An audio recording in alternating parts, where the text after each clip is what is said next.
नमस्ते सबैलाई। आजको यस प्रस्तुतिमा स्वागत छ।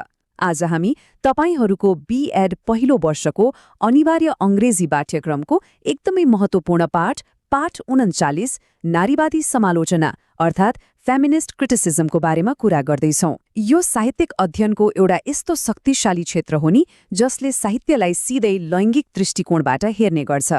यसले मुख्यतया एउटै कुरा खोज्दछ, ऐतिहासिक रूपमा साहित्यले महिलाहरूलाई कसरी व्यवहार गर्दै आएको छ र कसरी अहिलेका नारीवादी लेखकहरूले आफ्नै आवाज र पहिचानलाई पुनः स्थापित गर्न सङ्घर्ष गरिरहेका छन्। ल सुरु गरौँ है त।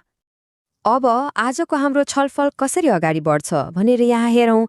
हामी नारीवादी समालोचनाको पृष्ठभूमिदेखि यसको उत्पत्ति, भाषा र शक्तिको सम्बन्ध अनि आधुनिक दृष्टिकोणसम्मका कुराहरू समेट्नेछौँ। र हो, अन्त्यमा परीक्षाको लागि एकदमै महत्त्वपूर्ण बुदाहरू पनि छिटो रिभ्यू गर्नेछौँ। ल ढिला नगरी सिधै विषयवस्तुमा प्रवेश गरौँ। सबैभन्दा पहिले यो नारीवादी समालोचना भनेको वास्तवमा के हो त? साहित्यलाई हेर्ने यो नयाँ दृष्टिकोणको बारेमा अलिकति बुझौँ। हामी जब कुनै किताब पढ्छौँ नि, त्यो कथा कसले लेखिरहेको छ र त्यहाँ महिलाहरूलाई कसरी प्रस्तुत गरिएको छ भनेर सोच्नुभएको छ कहिल्यै? हो, नारीवादी समालोचना भनेकै त्यही कुरा केलाउने एउटा महत्त्वपूर्ण औजार हो। यसले साहित्यलाई लैङ्गिक चस्माबाट हेर्छ र वर्षौंदेखि जरा गाडेर बसेको पुरुष प्रधान आख्यानबाट साहित्यलाई कसरी मुक्त गर्न सकिन्छ भनेर खोज्छ। एक हिसाबले भन्दा यो भनेको साहित्यमा रहेको पुरानो ढाँचालाई भत्काउने प्रयास हो। अब कुरा गरौँ यसको उत्पत्तिको बारेमा। प्राचीन कालदेखि अहिलेको आधुनिक युगसम्म आइपुग्दा यो कसरी विकसित भयो त? हेर्नुहोस्, यो बौद्धिक आन्दोलन कुनै रातारात जन्मेको कुरा पक्कै होइन। यसका जराहरू त प्राचीन ग्रिससम्मै पुग्छन्। तर यसले साँच्चीकै गति लिएको भनेको 18औं शताब्दीको ज्ञानोदय अर्थात् इनलाइटनमेन्ट र फ्रान्सिसी क्रान्तिको समयमा हो। त्यतिबेला स्वतन्त्रता र समानता जस्ता कुराहरू उठ्दा महिलाहरूलाई पनि यसमा समेट्न थाल्यो। अनि आधुनिक युगमा आइपुग्दा त यसका विभिन्न लहरहरू नै चले।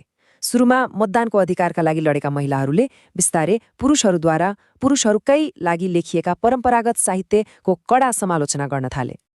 यसपछि हामी आउँछौँ अर्को एकदमै रोचक विषयमा, भाषा, शक्ति र प्रतिनिधित्व। साहित्यमा महिलाले आफ्नो आवाज कसरी खोजिरहेका छन् त? यो बुदाले वास्तवमै धेरै कुरा प्रश्न पार्छ। भाषा र शक्तिबीचको सम्बन्ध एकदमै गहिरो हुन्छ। परम्परागत वा भनौँ पुरुषवादी भाषाले प्राय पुरुषहरूकै दृष्टिकोणलाई बढावा दिन्छ, जसले गर्दा महिलाका अनुभवहरू कि त अदृश्य हुन्छन् कि त उनीहरूलाई श्रीमती वा आमा जस्ता एकदमै सीमित घेराभित्र मात्र राखिन्छ। तर पुनःप्राप्त भाषा अर्थात् रिक्लेम्ड ल्याङ्ग्वेजले यो घेरा तोड्छ। यसले महिलाहरू पनि जटिल, स्वतन्त्र र आफ्नै अस्तित्व भएका व्यक्ति हुन् भनेर देखाउन मद्दत गर्छ। भर्जिनिया वुल्फ र उहाँ जस्ता अन्य नारीवादी सिद्धान्तकारहरूको यो भनाइ एकपटक विचार गरौँ त। उहाँहरू भन्नुहुन्छ महिलाहरूले आफ्ना वास्तविकताहरू बुझाउन आफ्नै भाषा र लेखन शैली सृजना गर्नै पर्छ। साँच्चै भन्ने हो भने अर्काको भाषा र शैली साप्टी लिएर आफ्ना भित्री अनुभूतिहरू कसरी पोख्न सकिन्छ र होइन त? त्यसैले आफ्नै छुट्टै साहित्यिक आवाज हुनु नितान्त आवश्यक छ। अब अगाडि बढौँ। नारीवादी समालोचनाले कसरी पितृसत्तात्मक विचारधारालाई चुनौती दिन्छ र पुराना क्लासिक ग्रन्थहरूको पर्दाफास गर्छ? नारीवादी समालोचनाको मुख्य उद्देश्य नै ऐतिहासिक साहित्यमा लुकेर बसेको पितृसत्ताको जालोलाई तोड्नु हो। यहाँ तीनवटा मुख्य कुराहरू छन्। पहिलो, रूढिवादी धारणाहरूमाथि प्रश्न उठाउनु, जस्तै साहित्यमा महिलालाई सधैँ असहाय वा दुष्ट सौतिनी आमाकै रूपमा मात्र किन देखाइन्छ। दोस्रो, इतिहासमा ती प्रतिभावान महिला लेखकहरू जसलाई बेवास्ता गरियो उनीहरूको पुनः खोजी गर्नु। र तेस्रो, सबैभन्दा महत्त्वपूर्ण कुरा, कुनै पनि महिलाले स्वतन्त्र रूपमा लेख्न र आफ्नो आवाज सुनाउनको लागि उसको वास्तविक जीवनको आर्थिक र सामाजिक स्वतन्त्रता जोडिएको हुन्छ भन्ने कुरालाई स्वीकार गर्नु। त्यसो भए अहिलेको समयमा यो कस्तो छ त? आधुनिक र उत्तर आधुनिक दृष्टिकोणले कसरी यसलाई महिला बनाम पुरुषको साँगुरो घेराभन्दा पर लगेको छ हेरौँ। यहाँ बुझ्नै पर्ने महत्त्वपूर्ण कुरा के छ भने आजको नारीवादी समालोचना महिला बनाम पुरुष भन्ने बहसमा मात्रै अल्झेर बसेको छैन। यो त धेरै अगाडि बढिसक्यो। यसले लैङ्गिक मुद्दालाई जाति, संस्कृति र सामाजिक वर्गसँग जोडेर हेर्छ, जसलाई हामी इन्टरसेक्सनालिटी भन्छौँ। किनभने सबै महिलाको भोगाई एउटै हुँदैन नि, होइन र? समाजको कुन वर्गमा पर्छ भन्ने कुराले पनि कसले लेख्न पाउने र कसको आवाज सुनिने भन्ने कुरा तय गर्छ। त्यसैले अहिलेको यो आन्दोलनले सम्पूर्ण जनसाङ्ख्यिकीय समूहहरूमा पूर्ण सामाजिक र सांस्कृतिक समानता हुनुपर्छ भन्ने कुरामा जोड दिन्छ। ल अब भने हामी तपाईहरूको बीएड परीक्षाको लागि अत्यन्तै काम लाग्ने मुख्य बुदाहरूतर्फ लाग्दैछौँ।